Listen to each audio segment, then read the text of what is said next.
Arthur, le Real a décroché un nul plutôt heureux sur la pelouse du Bayern. Le Real a été bousculé, le Real a été dominé.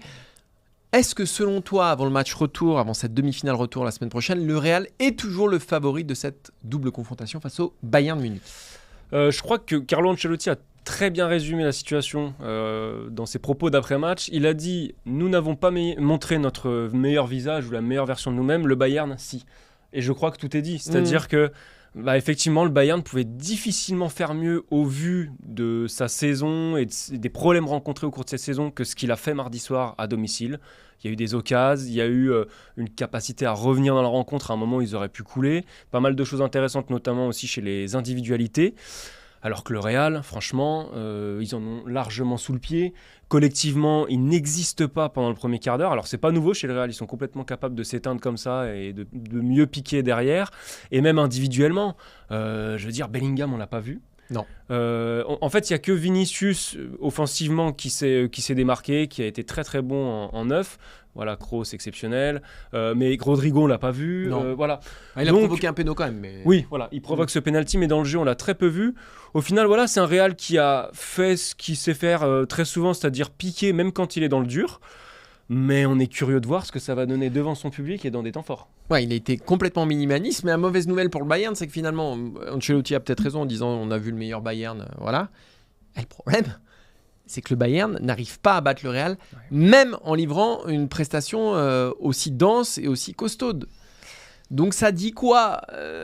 Ça dit qu'aujourd'hui, moi, si je devais miser sur un des deux clubs, je miserais quand même sur le Real, parce que Santiago Bernabéu, c'est les retours demi-finale. Ouais. Voilà, on connaît les fameuses nuits magiques de Santiago Bernabéu. On risque d'avoir droit encore à un moment un peu spécial du côté de l'Espagne. Et effectivement, le Bayern a rassuré. C'est-à-dire qu'il a comblé un écart qui semblait énorme entre les deux clubs. Et on s'est dit à un moment qu'il n'y aurait pas de demi-finale. Parce que vu les saisons, ça nous dit quoi ? Ça nous dit qu'en demi-finale de Ligue des Champions, il faut un tout petit peu oublier ce qui s'est passé les 10 mois précédents et prendre les équipes telles qu'elles sont à l'instant T. Mais l'expérience du Real Madrid de ces situations-là, en fait, voilà, c'est ce qui nous a prouvé, c'est ce que tu as très bien expliqué, c'est-à-dire même dominer, même bousculer, même bouffer parfois, notamment je pense aux 25 premières minutes, il est toujours là. Tant que tu lui as pas mis la tête sous l'eau, tant que tu l'as pas noyé, il est toujours là. Et là, le problème, c'est qu'à la place du Bayern, voilà, j'aurais de très gros regrets, parce qu'il faudra faire quasiment, voire il faudra être encore meilleur dans une semaine. À Bernabéu, ça s'annonce quand même compliqué. Ouais, c'est compliqué. Alors, Tuchel, même Manuel Neuer en conférence de presse d'après-match, ils étaient plutôt à dire que c'était encore du 50-50 selon eux. J'y crois pas une seconde. Surtout qu'il y a deux choses. Il faut pas oublier que mardi, Dani Carvajal était absent et c'est un sacré soldat du Real en termes de vice, en termes même de défense dans les 1 contre 1. D'expérience aussi. D'expérience, ça change beaucoup de choses. On dirait pas comme ça, mais ça change beaucoup de choses. Et puis le Real, alors c'est un peu lié à ce que je viens de dire aussi, mais a donné des choses et des munitions au Bayern, ce qui est très très rare pour le Real en Ligue des Champions. Le penalty concédé par Lucas Vazquez, ce genre de fautes-là, ils les font pas dans la surface d'habitude. Donc ça me rend pas très optimiste. Après, franchement, on se le disait en première mi-temps, une fois que le Real avait marqué, on se disait il faut vraiment qu'il se passe quelque chose parce que là, on avait l'impression que c'était un tunnel vers une qualification facile du Real. Et finalement, ça reste la Ligue des Champions. Ça reste le Roi Sané avec une fulgurance, Harry Kane qui est là aussi. Ça reste une compétition où en 4 minutes, malgré ce qu'on peut imaginer, tout change et tout nous cueille comme ça à froid. Donc j'ai envie de faire confiance à la magie de cette compétition et de penser qu'il y aura plus de suspense que ce qu'on veut bien l'imaginer. Mais c'est vrai qu'a priori, le Real a tout entre les mains pour conclure. Alors, pas mal de choses à retenir, pas mal d'éclairs dans ce match, mais aussi pas mal d'erreurs individuelles. Et il y a un homme qui a coulé, c'est un certain Kim Min-jae. Oui, puisqu'on doit retenir avant tout, c'est ça. Puisqu'il offre 2 buts au Real Madrid, le premier en suivant Vinicius jusqu'à la surface de réparation du Real, quasiment.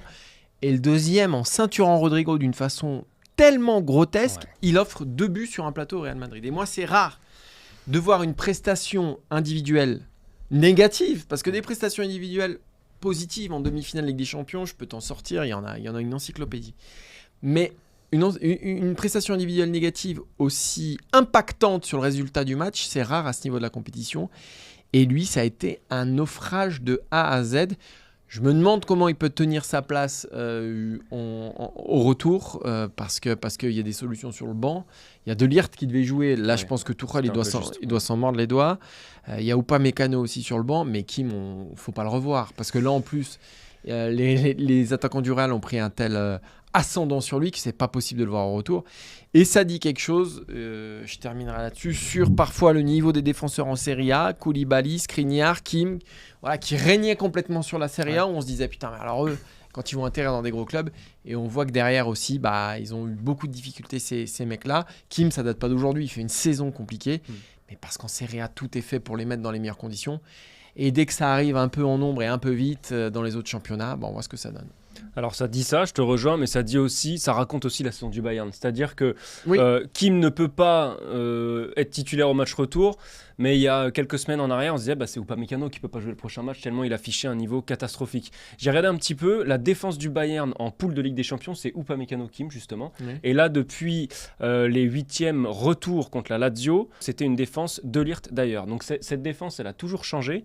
Depuis la phase de poule, elle a même changé aux 3/4. Ça veut bien dire que personne ne s'impose sur la durée dans ce Bayern-là. Upamecano a fait des matchs catastrophiques. Tout le monde a fait des erreurs dans cette défense-là. C'est une constante. Et il y a quelque chose qu'il faut souligner aussi, c'est que ces défenseurs centraux, ils ne sont pas non plus aidés par un collectif qui a régulièrement été défaillant. On repense au premier but et à cette erreur de Kim. Ouais. Certes, lui, il suit Vinicius. Mais derrière, à aucun moment Kimmich ne compense sa montée alors que Kroos n'est pas cadré. À aucun moment, il y a un milieu de terrain qui vient un petit peu agresser le porteur du ballon. Donc Kim est un coupable, mais pas le seul. Donc c'est un problème pour moi plus global d'un Bayern qui prend beaucoup de buts. Je crois qu'ils ont déjà pris autant de buts cette saison en Bundesliga que sur toute la saison dernière. Ils ont pris 11 buts en 11 matchs de Ligue des Champions cette saison. Voilà. Et puis, moi, il y a quelque chose qui me chagrine un petit peu quand même, c'est aussi la communication de Thomas Tuchel là autour. Là, il tire un peu sur l'ambulance. Il a tout de suite critiqué Kim après la rencontre. C'est sa façon de faire aussi, Tuchel. Généralement, c'est un peu dur. Ouais. C'est un peu dur et ça n'aide pas ces joueurs-là à se remettre dans des bonnes conditions psychologiques. Voilà, dans une semaine, c'est Santiago Bernabéu. Est-ce que c'est maintenant qu'on dit à Kim devant la presse? T'es nul. Il faut pas. T'as été trop gourmand, c'est ce qu'il a dit. T'as été trop gourmand en sortant sur Vinicius. Je suis pas sûr. Ou alors tu lui dis tranquillement dans le vestiaire. Ouais, mais après là, je pense Kim, tu l'as perdu. Je pense que tu l'as perdu pour le match retour. Enfin. Alors De Ligt, s'il était incertain, je pense qu'il sera là au match retour effectivement. Avec d'ailleurs, ça a l'air d'être la charnière titulaire et qui essaiera de renverser la situation. Enfin, en tout cas, de s'imposer au match retour au Bernabéu. Et ce qui est très dur, c'est que le Bayern a tout bien fait. Ouais. Et que c'est lui qui va te flinguer ce match-là. Cette victoire que le Bayern méritait, l'ouverture du score, elle est contre le cours du jeu, l'égalisation, elle est contre le cours du jeu. Et ça vient de 2 grosses erreurs individuelles d'un même mec. Et là, je trouve que c'est ça qui est dur, c'est que le Bayern méritait plus et qu'il s'est fait complètement flinguer par son défenseur central.